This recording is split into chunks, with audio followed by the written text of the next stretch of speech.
Инспекција од утре ќе контролираат во маркетите со цел да нема високи цени. Од денеска истекува мерката за ограничувањето на бруто профитните маржи на над 1000 прехранбени и непрехранбени производи во маркетите. Мерката беше донесена од страна на владата во февруари и трае заклучно до денеска 30 април. Според министерот за економија Бесар Дурмиши, во март имало намалување од 1,3% во споредба со февруари, и тоа во делот на храната и пијалокот.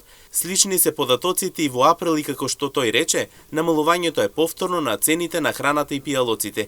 И додека од една страна од денеска истекува владината мерка за намалувањето на над 1000 производи, сепак од друга страна заклучно од утре 1 мај, Државниот пазарен инспекторат ќе врши контроли на терен за да се види дали по завршувањето на мерката ќе има енормно зголемување на цените на производите. Ако се утврди дека во маркетите цените се зголемуваат енормно, тогаш како што соопштуваат од Државниот пазарен инспекторат, ќе има ригорозни мерки со цел да се заштитат граѓаните во државата.